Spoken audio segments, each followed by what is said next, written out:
정씨 할머니는 며느리에게 먼저 연락을 시도했지만 예상대로 전화도 받지 않고 문자도 읽지 않은 채 그대로였습니다. 뭐예요, 엄마? 갑자기 부르시고 무슨 일이세요? 맞아요, 어머니. 바빠 죽겠는데 저는 왜 오라고 하신 거예요? 정씨 할머니는 준비해온 서류를 천천히 꺼냈습니다. 너희 둘, 지금 이 집이 누구 것인지 알고나 있니? 그야 오빠 집이죠. 갑자기 무슨 그런 뚱딴지 같은 소리를 하세요? 이걸 잘 봐라. 등기부 등본에 네 남편 이름이 어딨니? 순간 며느리의 얼굴이 하얗게 변했습니다. 그동안 자신의 것이라 믿었던 집이 사실 시어머니 명의라는 것에 충격을 받은 듯했습니다. 그럼 저희가 여태껏 이 집에서 산 건 뭐예요? 오빠가 자기 집이라고 했는데. 말이야, 그렇게 했겠지. 하지만 이 집은 처음부터 내 노후를 위해 마련한 집이야. 그러니까 이 집은 내 거고 어떻게 할지도 내 권한이야. 말도 안 돼. 그리고 현영아, 어제 내가 놀이터 벤치에서 한 말? 그때 다 들었다. 그동안 일부러 내 연락 다 무시한 거니? 어머니 그게 아니고요. 안녕하세요. 이 사연의 주인공은 67세 정미숙 할머님이십니다. 정씨 할머니는 오늘도 새벽 5시에 눈을 떴습니다. 20년 넘게 이어온 시장 국수 장사의 습관이 몸에 배어 이제는 알람 시계도 필요 없었습니다. 창밖으로 희미하게 비치는 새벽빛을 보며 할머니는 문득 젊은 시절 남편과 함께했던 시간들을 떠올렸습니다. 세월이 흘러 사진 속 남편의 모습도 흐릿해졌지만 그날의 기억만큼은 여전히 선명했습니다. 경제 위기가 한창이던 그 시절, 남편은 작은 공장을 운영하며 가족의 생계를 책임지고 있었습니다. 어느 날 아침, 남편은 공장으로 출근하기 위해 일어나다가 그대로 쓰러졌습니다. 과로와 스트레스가 원인이었습니다. 구급차에 실려가는 남편의 손을 잡고 있던 정씨 할머니는 남편의 마지막 말을 듣게 됐습니다. 미수가 고생만 시켜서 미안해. 그리고 우리 아들 영광이 잘 부탁해. 그것이 남편의 마지막 말이었습니다. 그 당시 아들 영광이는 겨우 5살이었습니다. 정씨 할머니에게 남은 건 남편이 진 산더미 같은 빛과 새파랗게 어린 아들 하나뿐이었죠. 당신 없이 내가 이 아이를 어떻게 키우라고. 장례를 치르고 돌아온 그날 밤, 정씨 할머니는 잠든 아들의 얼굴을 물끄러미 바라보았습니다. 눈물이 마를 새도 없었지만 그녀는 마음을 다잡았습니다. 못할 게 뭐 있겠어. 살고자 하면 다 살 수 있어. 그 말은 스스로에 대한 다짐이었습니다. 다음 날부터 정씨 할머니는 새벽부터 밤늦게까지 일했습니다. 시장에서 남은 채소를 사다가 다듬어 팔고 남의 집 빨래와 청소를 도맡았습니다. 한 번도 해본 적 없는 식당 설거지까지 손이 닿는 모든 일을 했습니다. 공장 사모님으로 살았던 그녀에게 이런 고된 노동은 처음이었습니다. 밤이면 온몸이 쑤셨고 손바닥은 갈라지고 트였습니다. 하지만 정씨 할머니는 한숨 한 번 내쉬지 않았습니다. 남편의 빚을 갚고 아들을 키우기 위해서는 이를 악물고 버텨야 했기 때문입니다. 그렇게 시간이 흘러 아들 영광이는 자랐습니다. 공부는 그리 잘하지 못했고 덤벙대는 성격의 실수도 잦았지만 착하고 정 많은 아이였습니다. 친구들이 어려움에 처하면 발 뻗고 나서서 도와주었고 어머니가 시키는 심부름을 한 번도 거절한 적이 없었습니다. 그래도 우리 영광이 마음 하나는 참 예쁘구나. 정씨 할머니는 그런 아들이 안쓰럽고 애틋했습니다. 남들처럼 똑똑하진 않아도 순수한 마음만큼은 누구보다 예뻤기 때문입니다. 가끔은 아들이 지 아버지를 닮아 너무 유순해서 걱정이 되기도 했습니다. 이후에 10년이 넘는 시간 동안 정씨 할머니는 국수 장사로 한 푼, 두 푼 모았습니다. 할머니, 이 국수는 정말 어머니 손맛이 그대로네요. 아이고, 과찬이세요. 그저 정성껏 만든 것뿐인데. 처음에는 시장 좌판에서 시작했지만 정갈하고 정성스러운 국수 맛이 입소문을 타면서 단골이 늘었습니다. 그 덕에 마침내 동네에 작은 가게도 낼 수 있게 되었죠. 아이고, 이게 꿈이야. 생시야, 이런 날도 오는구나. 허름하지만 자신만의 가게를 갖게 된 그날, 정씨 할머니는 밤늦게까지 가게를 닫고 또 닦았습니다. 그리고 남편의 사진을 가게 한켠에 걸면서 눈시울이 붉어지곤 하셨죠. 그렇게 남편의 빚을 모두 갚았을 때, 정씨 할머니는 처음으로 한숨을 돌렸습니다. 이제는 매달 저축도 할 수 있었고, 아들의 대학 등록금도 걱정하지 않아도 됐습니다. 한편 아들 영광이는 세수 끝에 수도권의 한 대학에 겨우 합격했고, 졸업 후에는 작은 중소기업에 취직했습니다. 어머니, 저 드디어 취직했어요. 그날 정씨 할머니는 마치 자신이 취직한 것처럼 기뻐했습니다. 우리 아들, 이제 어엿한 회사원이 됐네. 내 아버지가 계셨다면 얼마나 기뻐하셨을까.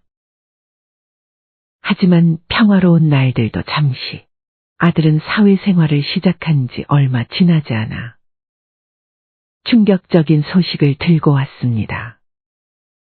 엄마, 저 결혼해야 할 것 같아요. 정씨 할머니는 손에 들고 있던 국수를 내려놓으며 아들을 바라보았다. 뭐라고? 결혼이라니? 갑자기 그게 무슨 말이니? 처음에는 단순히 결혼하고 싶다는 뜻으로 받아들였지만 곧이어 아들의 이야기에 정씨 할머니는 심장이 철렁 내려앉았습니다. 교제한 지 3개월 밖에 되지 않은 여자친구가 임신을 했다는 것이었습니다. 상대 여자는 24살에 같은 대학 후배로 갓 졸업했지만 아직 취직도 하지 못한 상태였습니다. 아들 역시 27으로 어린 나이였습니다. 그날 저녁, 정씨 할머니는 한동안 말을 잇지 못했습니다. 너희는 도대체 뭐가 준비됐다고 결혼을 한다는 거야? 살 집은 있니? 돈은? 여자의 부모님은 뭐라 하시는데? 친정에선 우리끼리 알아서 하라고 하시는데 엄마가 좀 도와주시면 안 될까요? 저 정말 잘 살 자신 있어요. 이제 겨우 한숨 돌리나 했는데 또다시 험난한 길이 예고되는 것만 같았습니다. 하지만 뱃속의 소중한 생명을 외면할 수는 없었습니다. 어휴, 애가 생겼으니 결혼은 해야지. 하지만 영광아, 내 말 똑똑히 들어라. 내가 너희한테 줄 집은 내 노후를 위해 마련한 집이야.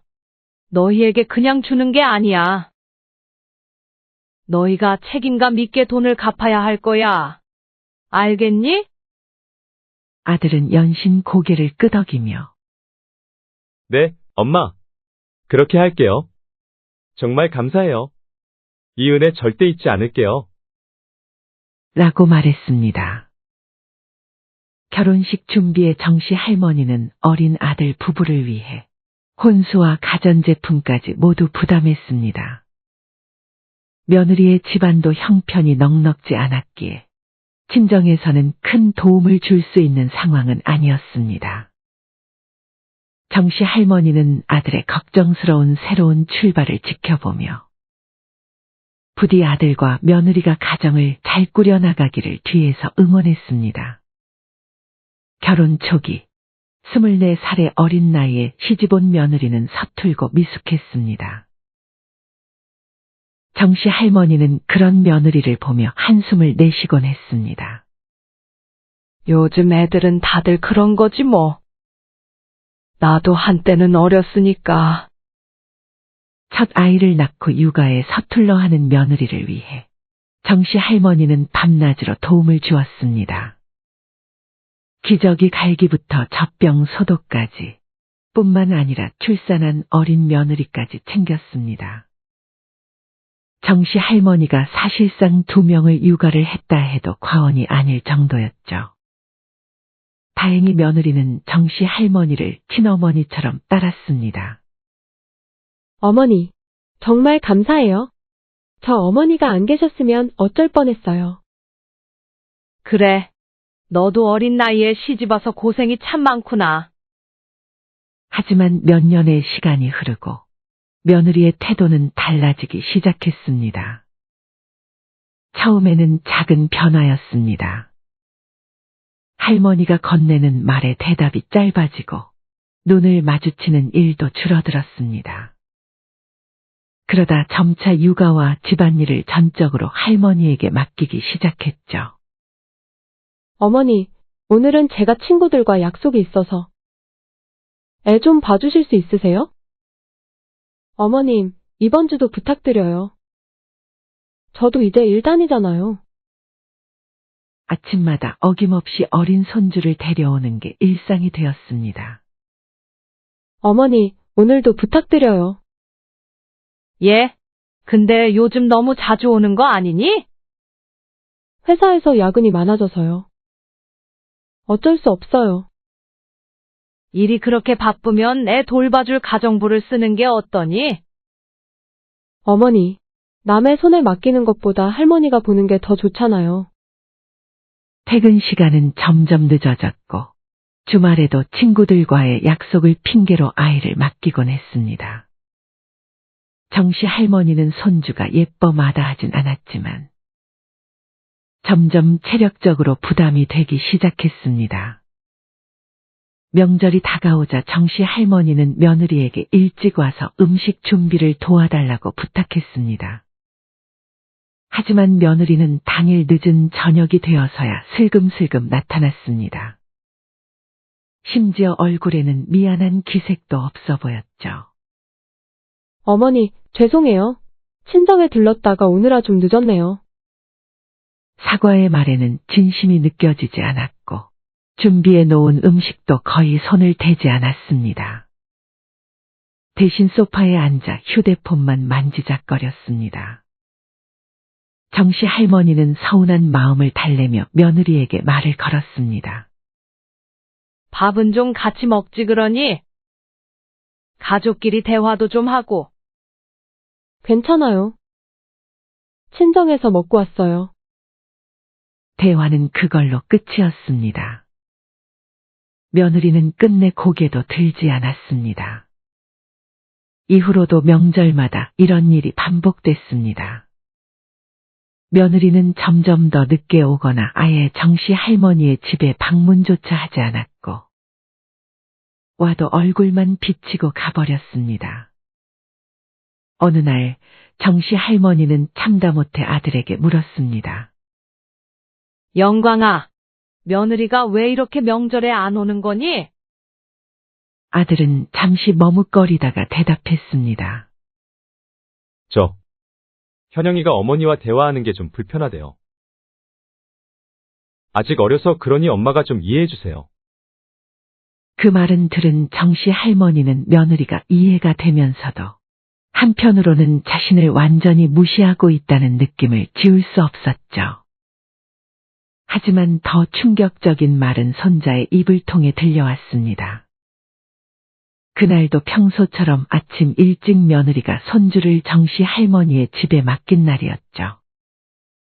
손자가 장난감을 가지고 놀다가 무심코 내뱉은 말이었습니다. 할머니랑 엄마는 사이가 안 좋아요? 응? 그게 무슨 말이니? 엄마가 할머니 전화 받지 말라고 했어요. 받으면 귀찮아진대요. 정씨 할머니는 손주의 말을 듣자 그 자리에서 얼어붙고 말았습니다. 손자의 순진한 눈빛을 마주하면서도 차마 대답을 하지 못했습니다. 정씨 할머니의 마음 한구석이 찢어지는 것 같았죠. 그러던 중 정씨 할머니에게 예상치 못한 일이 발생했습니다. 바로 정기 건강검진에서 심각한 문제가 발견된 것이었습니다. 의사는 정씨 할머니에게 수술이 필요할지도 모른다고 말했습니다. 할머님, 검사 결과 심장 판막에 문제가 있으셔서 수술하실 수도 있으세요. 이 부분은 다시 한번 검사해보죠. 아무래도 가족분들이 설명 들어야 하니까 다음에 오실 때는 가족분들이랑 같이 오세요. 마침 아들은 부산으로 장기 출장을 간 상황이었고 정씨 할머니에게 연락할 가족은 며느리뿐이었습니다. 정씨 할머니는 떨리는 마음으로 며느리에게 전화를 걸었지만 며느리는 아무리 전화를 해도 받지 않았습니다. 여보세요? 얘가 왜 전화를 안 받아? 수차례 전화했지만 모두 부재중 통화로 남았고 결국 정씨 할머니는 문자를 하나 남겼습니다. 현영아, 결과가 안 좋게 나와서 수술을 해야 할지도 모른다는구나. 가족이랑 같이 오라는데 혹시 시간 될 때 전화 좀 해줄래? 하지만 며느리에게 답장은 오지 않았고 결국 정씨 할머니 혼자서 병원을 다녀와야 했습니다. 아들에게 이 사실을 이야기하자 아들은 또다시 주저리 변명만 늘어놓았습니다. 요즘 애엄마가 신경 쓸 일이 많아서 그래요. 제가 따로 현영이한테 따로 말할게요, 어머니. 정씨 할머니는 무거운 한숨을 내쉬며 아들의 말을 듣고 있자니 더 큰 실망감이 밀려왔습니다. 며느리가 날 무시하는 것도 서러운데 아들마저 저렇게 무심해서야 원. 정씨 할머니는 속은 까맣게 타들어갔습니다. 며칠 후 정씨 할머니는 병원에서 검사 결과를 확인하고 돌아오는 길이었습니다. 다행히 다시 한 검사 결과가 생각보다 나쁘지 않아 수술을 하지 않고 통원 치료로 가능하다는 의사의 말을 듣고 온 참이었죠. 이를 알리려고 아들의 집에 방문하기 위해 가던 중 아파트 놀이터 근처 벤치에서 며느리가 친구와 대화하는 것을 우연히 듣게 되었습니다. 쟤 현영이 아니야? 무슨 대화를 저렇게 크게 한담? 진짜? 시어머니가 또 전화했어? 이번에 어디 아프시다고 연락 왔는데 내가 일부러 싹 다 무시했지. 아니, 그런 건 아들이 알아서 해야 하는 건데 왜 나한테 연락을 하는 거야? 어이가 없어? 이 나이에 홀어머니 간병까지 떠맡게 생겼어? 무조건 회사 핑계 애 핑계 대면서 절대 병원 같이 안 갈 거야. 혹시 몸이 더 안 좋아지면 요양병원에라도. 며느리의 막말은 계속 이어졌지만 정씨 할머니의 귀에는 더 이상 들리지 않았습니다. 정씨 할머니는 충격에 세상이 무너져 내리는 듯했습니다. 그동안 신혼집의 살림살이에 심지어 손주까지 돌봐주며 아들과 며느리를 챙겨줬는데 며느리는 자신을 그저 귀찮은 짐짝으로 여겼던 것입니다. 심지어 며느리는 필요할 때는 막무가내로 연락하고 찾아오더니 정작 자신의 전화도 문자도 귀찮다며 일부러 무시했다는 사실도 알게 되었죠. 정씨 할머니는 그 자리에서 돌아섰습니다. 더 이상 들을 필요가 없었습니다. 그동안 쌓였던 서러움과 분노가 한꺼번에 치솟았습니다. 며느리의 통화 내용을 들은 후 정씨 할머니는 무거운 발걸음으로 집으로 돌아왔습니다. 정씨 할머니는 문득 아들도 이 사실을 알고 있었을지 생각해 보았습니다. 그동안 수없이 이 문제에 대해 말했는데도 변명만 늘어놓고 아무 대처도 하지 않았지. 아무래도 영광이도 알고 있었을 거야. 어차피 아들에게 이 사실을 이야기하더라도 아들은 분명 며느리의 편만 들며 어머니가 이해 좀 해달라거나 한 번만 참아달라고 할 게 뻔했습니다. 그동안 늘 그래왔듯이 결국 정씨 할머니만 손해를 보는 상황이 반복될 것이라는 불보듯 뻔했죠. 정씨 할머니는 깊은 한숨을 내쉬며 새삼 평생을 희생하며 살아온 자신의 모습이 불쌍하게 느껴졌습니다. 그래. 그동안 내가 아들 며느리를 너무 오냐오냐 했지. 이번 기회에 제대로 가르쳐줘야겠어. 세상에 당연한 건 없다는 걸 말이야. 지금까지 손주를 생각해서 참고 견뎌왔지만 이제는 더 이상 그럴 필요가 없다는 걸 정씨 할머니는 깨달았습니다. 밤새 잠을 이루지 못한 정씨 할머니는 서재로 향했습니다.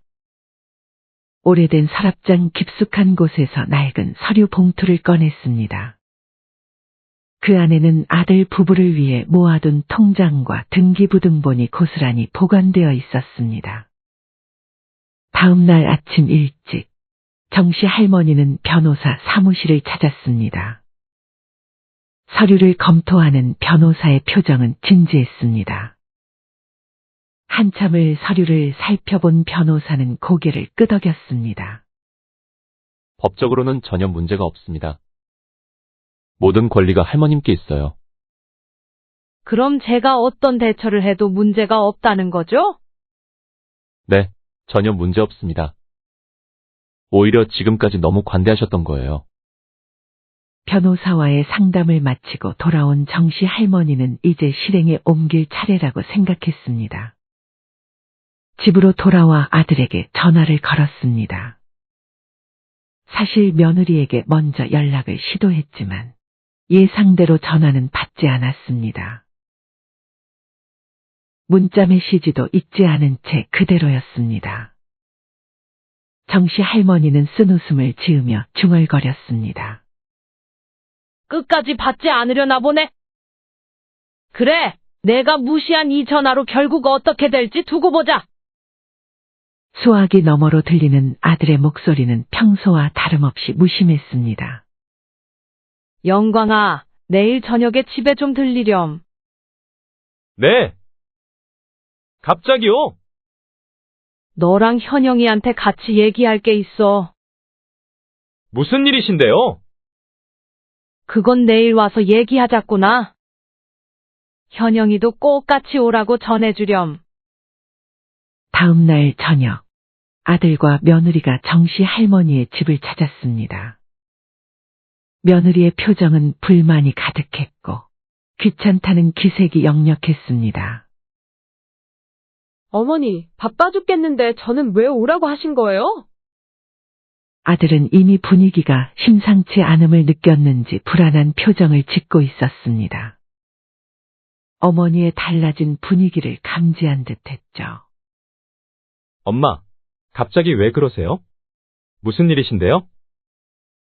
정씨 할머니는 준비해온 서류를 천천히 꺼냈습니다. 너희 둘, 지금 이 집이 누구 것인지 알고나 있니? 아들은 순간 당황한 기색이 역력했지만 며느리는 오히려 뻔뻔한 태도로 대답했습니다. 그야 오빠 집이죠. 갑자기 찾아와서 무슨 그런 뚱딴지 같은 소리를 하세요? 정씨 할머니는 며느리의 말에 코웃음을 치며 서류를 내밀었습니다. 이걸 잘 봐라. 등기부 등본에 내 남편 이름이 어딨니? 이 집은 처음부터 내 명이었어? 순간 거실에 정적이 흘렀습니다. 며느리의 얼굴이 순식간에 굳어졌고 아들은 당황한 듯 어머니를 바라보았습니다. 이 집 내가 너희에게 임시로 빌려준 거야. 너희가 나중에 잘 자리 잡고 갚아가겠다고 약속했으니 믿었지. 그런데 지금까지 뭐 하나 갚은 게 있냐? 며느리의 얼굴이 하얗게 변했습니다. 그동안 자신의 것이라 믿었던 집이 시어머니 명의라는 사실에 충격을 받은 듯했습니다. 그럼 저희가 여태껏 이 집에서 산 건 뭐예요? 오빠가 자기 집이라고 했단 말이에요. 정씨 할머니는 냉정한 목소리로 대답했습니다. 말이야, 그렇게 했겠지. 하지만 이 집은 처음부터 내 노후를 위해 마련한 집이야. 네? 뭐라고요? 며느리의 목소리가 떨렸습니다. 그리고 현영아, 어제 내가 놀이터 벤치에서 한 말? 그때 다 들었다. 정씨 할머니의 말에 며느리는 그동안의 뻔뻔한 태도는 온데간데 없이 사라지고 이제서야 사태의 심각성을 깨달은 듯 손을 덜덜 떨기 시작했습니다. 그 자리에서 다리에 힘이 풀린 며느리는 소파에 털썩 주저앉은 채 말했습니다. 어머니, 그게 아니라, 그래서 그동안 일부러 내 연락 안 받은 거니? 어머님, 그건 그냥 친구랑 하는 농담이었어요. 진심이 아니었는데, 아들은 무슨 상황인지 영문도 모른 채 어리둥절한 표정을 짓고 있었고 며느리는 눈물을 글썽이며 변명했습니다. 하지만 정씨 할머니는 단호하게 말했습니다. 너희가 내 도움을 당연하게 여긴 것도 문제지만 특히 며느리가 나를 개무시하고 연락도 일부러 피하는 꼴을 보니 이제는 더 참을 수 없어. 너희가 나를 대우해주지 않는데 나도 너희를 위해 이렇게까지 해줄 이유가 없잖니?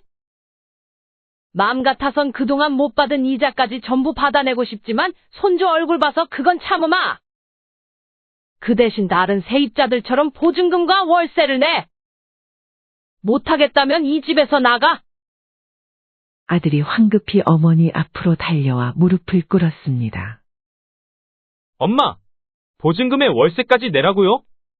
우리 사정 뻔히 아시잖아요. 지금 저희 상황 정말 힘들어요. 다시 기회를 주시면 앞으로 저희가 엄마한테 더 잘할게요. 하지만 정씨 할머니의 결심은 확고했습니다. 수년간 쌓인 서운함이 폭발한 순간이었죠. 너희가 지금 당장 월세를 낼 여력이 없다면 다른 싼 집을 알아보는 게 좋겠다.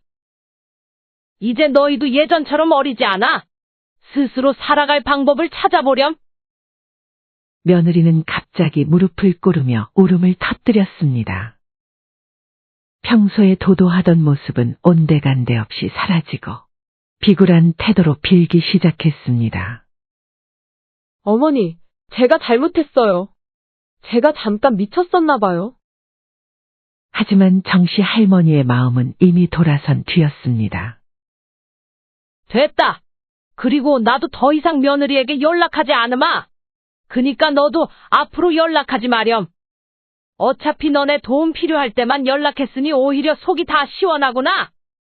그 말을 끝으로 정씨 할머니는 아들 부부를 집 밖으로 내쫓았습니다. 이후에 정씨 할머니는 며느리와 아들이 당장 집을 떠나지 않도록 최소한의 유예 기간을 주었지만 아들 부부는 보증금과 월세를 마련하지 못했다는 등 변명을 늘어놓으며 시간을 끌었습니다. 하지만 정씨 할머니는 이삿날을 정하고 한치의 양보도 없이 집을 비우도록 명령했습니다. 결국 아들 부부는 자신들이 살던 집을 비워줄 수밖에 없었습니다. 그날 이후 정씨 할머니는 아들 부부와의 연락을 완전히 끊었습니다. 손주를 생각하면 마음 한켠이 아팠지만 이제는 자신의 삶에 충실하기로 했습니다. 집을 매각하진 않고 세입자들에게 임대해 매달 월세를 받기로 결정한 정씨 할머니는 그 돈으로 자신이 오랫동안 꿈꾸던 여행을 다니기로 했습니다. 이제는 나를 위해 살 때도 됐지. 평생 남 뒷바라지만 하며 살아왔는데 앞으로는 나도 내 삶을 즐기며 사는 거야. 정씨 할머니는 홀로 여행 가방을 챙기며 조용히 다짐했습니다. 처음으로 자신만을 위한 시간을 갖는다는 생각에 설렘이 가득했습니다. 그렇게 정씨 할머니는 친구들과 오랜만에 여행길에 올랐습니다. 첫 번째 목적지는 그녀가 가장 좋아했던 제주도였습니다. 푸른 바다와 푸른 하늘 아래에서 그녀는 오랜 세월 쌓였던 응어리를 풀어냈습니다. 세상은 이렇게 넓고 아름다운데 왜 난 지금껏 이걸 몰랐을까? 정씨 할머니는 미소 지으며 스스로를 위로했습니다. 제주도의 풍경은 정씨 할머니의 마음을 더욱 따뜻하게 만들었습니다. 시장에서 만난 친절한 사람들과의 대화, 작은 카페에서 마신 한 잔의 커피, 그리고 조용한 바닷가에서 들려오는 파도 소리까지. 내가 이렇게 맘 편히 쉴 수 있는 날이 오다니. 할머니는 사진을 찍으며 활짝 웃었습니다. 정씨 할머니는 여러 지역을 여행하며 평생 만나보지 못했던 풍경과 경험을 했습니다. 강릉의 바닷가, 전주의 한옥마을, 그리고 서울의 북적이는 거리까지. 모든 것이 새롭고 흥미로웠습니다. 한편 아들과 며느리는 살던 곳과 조금 떨어진 작은 구축 임대 아파트로 이사를 가게 되었습니다. 크고 편리했던 신혼집에서의 생활과는 달리 좁고 오래된 아파트에서의 새로운 생활은 고단하기 그지없었습니다. 그마저도 대출을 받아 무리하게 들어온 것이어서 매달 빠듯한 이자와 월세로 인해 생활비는 턱없이 부족했습니다. 아들과 며느리는 예전과는 전혀 다른 팍팍한 생활을 시작하게 되었죠. 며느리는 더 이상 친구들과 수다를 떨며 카페에서 여유로운 시간을 보낼 수 없었습니다. 대신 동네 마트나 음식점에서 파트타임 일을 구해 부족한 생활비를 메꾸어야 했습니다. 여보, 이사 온 지 한 달이 지났는데도 적응이 안 돼요. 나도 그래. 하지만 우리가 자초한 일이잖아. 그동안 어머님이 얼마나 서운하셨을지 이제야 알 것 같아요. 아들과 며느리는 그동안 당연하게 누려온 것들이 사실은 어머니의 희생 덕분이었다는 사실을 점차 깨닫게 되었습니다. 정신 차린 아들은 더 이상 어머니에게 의존하지 않고 독립적인 가장이 되기 위해 부단히 노력했습니다. 월급에서 남는 돈은 저축하며 아내와 아이를 위해 더 좋은 환경을 만들겠다는 결심을 다졌습니다. 그리고 며느리도 이 일을 계기로 과거 자신의 무례함과 경솔함을 후회하고 정씨 할머니에게 한 행동을 속 깊이 반성하게 되었습니다. 몇 달이 지나고 아들과 며느리는 정씨 할머니를 찾아왔습니다. 아들과 며느리는 뻔뻔하고 어리석었던 예전의 태도와는 다르게 머리를 깊게 숙이며 그때의 일에 대한 용서를 빌었습니다. 어머니, 제발 저희 연락 좀 받아주세요. 어머니가 왜 그렇게 서운하셨는지 충분히 알 것 같아요. 그동안 어머니가 해주시는 걸 당연하게 생각했어요. 어머니, 저도 정말 반성 많이 했어요. 제가 얼마나 못된 며느리였는지, 어머니가 안 계시니까 어머니가 절 위해 애써주셨는지 깨달았어요. 너네가 이렇게 달라진 걸 보니 많이 느낀 게 있긴 한 것 같구나. 진심으로 반성한 듯한 아들 며느리의 태도를 보며 정씨 할머니는 마음이 서서히 풀리기 시작했습니다. 그래. 하지만 이제는 나를 위해 시간 보내기도 바쁘구나. 우리 연락은 꼭 필요할 때만 하자. 내가 너희에게 먼저 연락할 일도 없을 거야. 정씨 할머니의 단호한 태도에 아들과 며느리는 더 이상 아무 말도 할 수 없었습니다. 시간이 흐르며 아들과 며느리는 할머니와의 관계를 회복하기 위해 꾸준히 노력했습니다. 명절이나 중요한 날이면 선물과 함께 감사의 마음을 전하며 거리를 좁히려 했었고, 이런 노력하는 모습에 정씨 할머니는 아들 부부를 용서해 주었습니다. 하지만 예전과 같은 가까운 관계를 허락하지는 않았습니다. 어머니, 저희랑 같이 사시는 건 어떠세요? 혼자 사시기 힘들지 않으세요? 말은 고맙지만 너무 가까이 지내면 또다시 상처받는 일이 생길 거야. 딱 이 정도 거리가 제일 좋아. 정씨 할머니는 명절이나 생일 같은 특별한 날에만 가끔 아들 부부를 자신의 집으로 초대했습니다. 가끔 만나서 더 좋았고, 가끔 만나기에 서로의 소중함을 더 잘 느낄 수 있었습니다. 정씨 할머니는 이 선택에 후회는 없었습니다. 여행을 다니고 친구도 만나고 바깥 생활을 하며 외로움도 전혀 느끼지 못했습니다. 정씨 할머니는 오랜 시간 자신을 희생하며 살아온 삶에서 벗어나 자유와 여유를 누리며 행복한 삶을 선택했습니다. 할머니의 단호한 결단은 가족들에게 책임과 예의를 가르치는 교훈으로 남았습니다. 가족도 너무 가깝게 지내기보단 한 발짝 떨어져 지내는 게 나을 때도 있는 법이지. 정씨 할머니는 또 다시 여행길을 오르며 홀가분한 마음으로 앞으로의 날들을 맞이할 수 있었습니다. 더 이상 누군가의 어머니나 할머니가 아닌 오롯이 자신으로서의 삶을 살아가기로 한 것입니다. 사연은 여기까지였습니다. 시청해 주셔서 감사합니다. 댓글과 좋아요, 구독은 영상 제작에 큰 힘이 됩니다.